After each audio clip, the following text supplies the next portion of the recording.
जागो जम्मू न्यूज में आपका स्वागत है। मैं हूं शीतल वर्मा। तो दोस्तों, जैसे आप जानते हैं, हर मंगलवार को मैं नारी शक्ति कार्यक्रम आपके सामने लेकर रूबरू होती हूं।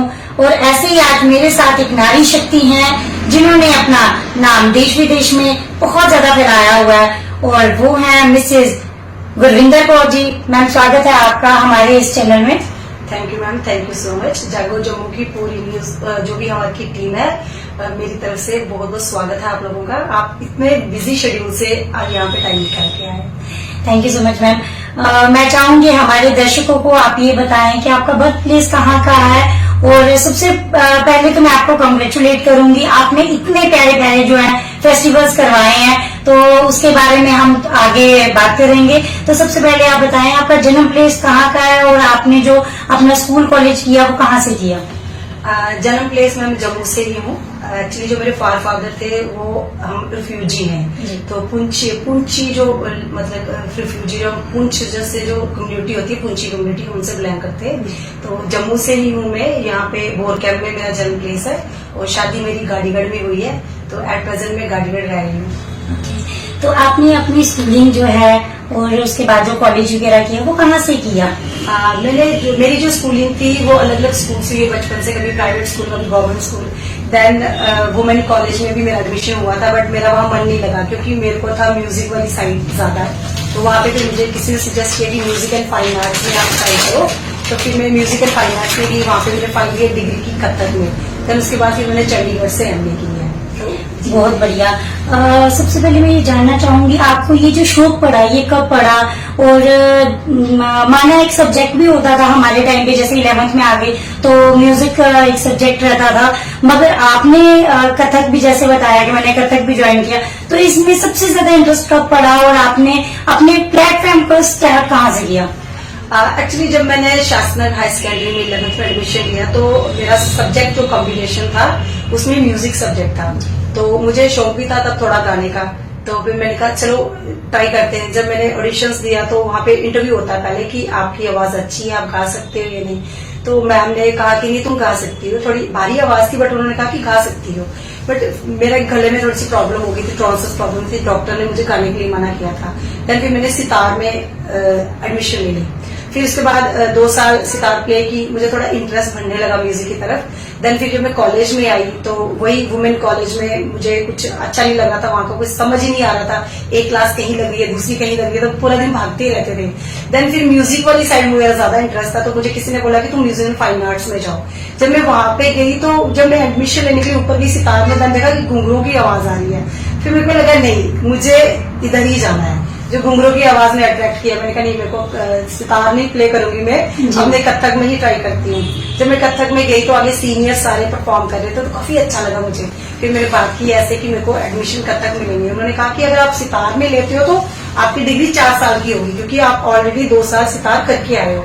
अगर डांस में करोगे तो 5 साल की। मैंने कहा नहीं, मुझे 5 साल की ही करनी है, लेकिन मुझे कथक में ही करनी है। तो फिर जब हम कथक क्लास लेते थे, सीनियर्स करते थे सामने, फिर कल्चर अकेडमी में कुछ प्रोग्राम्स भी होते थे डोगरी में, आज यहाँ ग्रुप जा रहा है, वहां जा रहा है। तो फिर हमारे फ्रेंड्स बोलते थे चलो चलो डांस करने चलते हैं, आज कल्चर अकेडमी में ये हो रहा है। ऐसे करते करते इंटरेस्ट पड़ गया। तो बस जैसे कि आप एक डांसर भी हैं और कोरियोग्राफर भी हैं, तो मैंने देखा कि डांसिंग के साथ साथ आप कोरियोग्राफर को भी बड़ा ज्यादा आगे लेकर आ रहे हैं। तो क्या सोचा आपने कि डांसिंग को थोड़ा पीछे छोड़ के कोरियोग्राफी करनी है।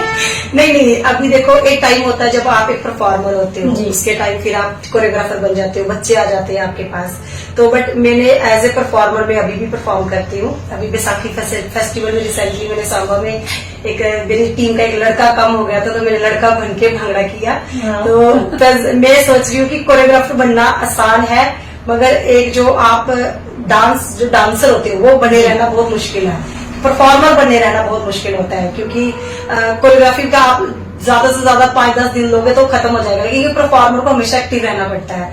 तो बस वही चल रहा है, जहाँ पे जरूरत पड़ती है परफॉर्म करने की वहां परफॉर्म भी कर लेते हैं। तो मैक्सिमम टाइम कोरियोग्राफी होती है।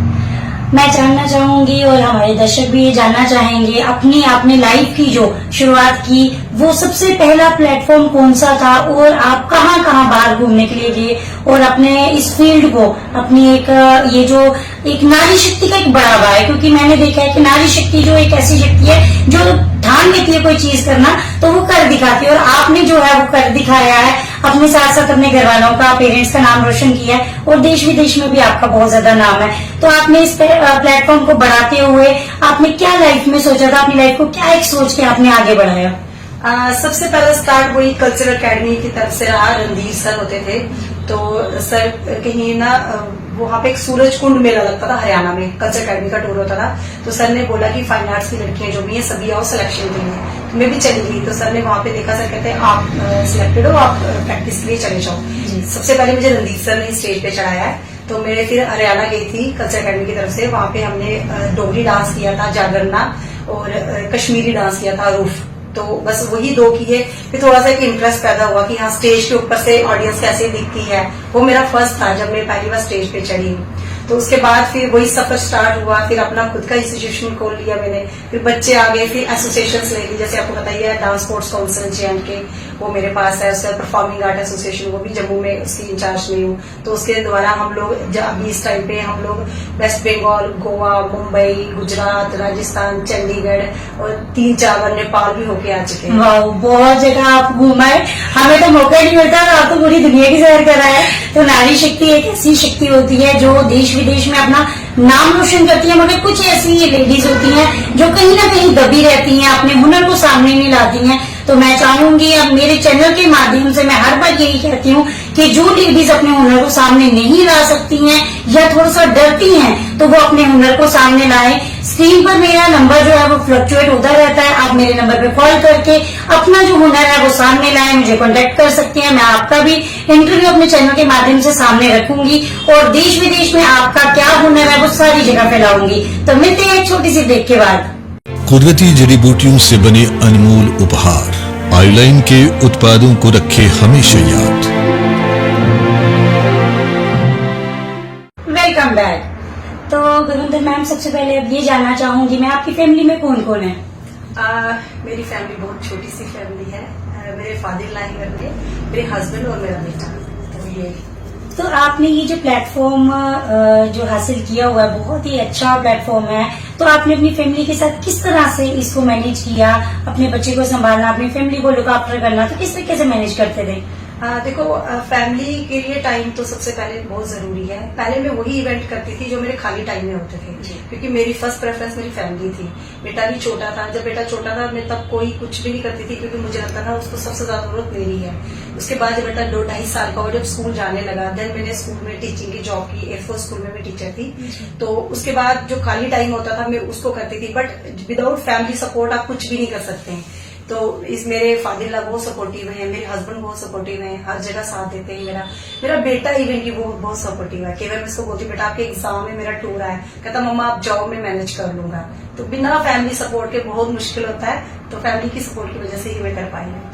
बहुत बढ़िया। जैसे कि अभी गोवा इंटरनेशनल फिल्म फेस्टिवल हुआ है, तो ये फेस्टिवल कैसे आपके माइंड में आया करवाने का? और 5 फिल्में जो हैं वो पूरे JNK में रिलीज हुई हैं इस वक्त। तो मैं जानना चाहूंगी कि आपने वहाँ पे म्यूजिकल बैंड वगैरह लेके गए थे, आप साथ ही में भांगड़ा लेके गए थे, तो वो उसमें कितने बच्चों का ग्रुप था और कहाँ से बच्चे थे उसमें?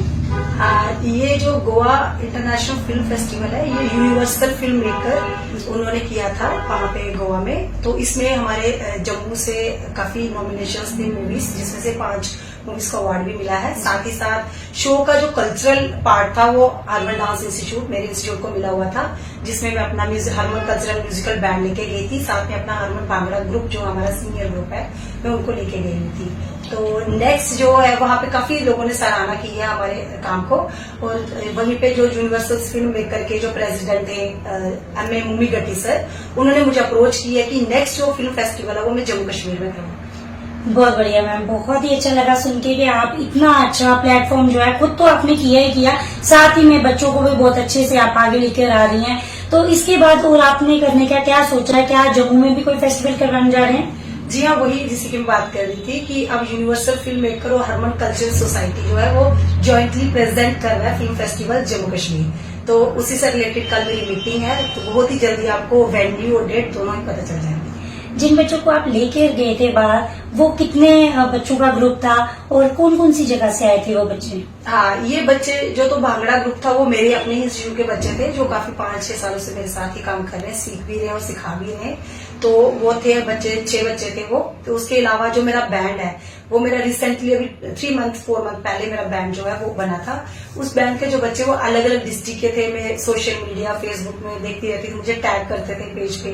फिर मैं ध्यान जाता था कोई इतनी अच्छी गिटार बजा रहा है, कोई इसराज जो आपने देखा इंस्ट्रूमेंट हाकम जो लड़का है वो बजा प्ले कर रहा था, तबले में जो लड़का था, सिंगिंग वाला जो लड़का था। मतलब मैंने देखा कि बहुत अच्छा काम कर रहे हैं। ये एक दूसरे को जानते नहीं थे बट मेरे कॉन्टेक्ट में ये सारे थे।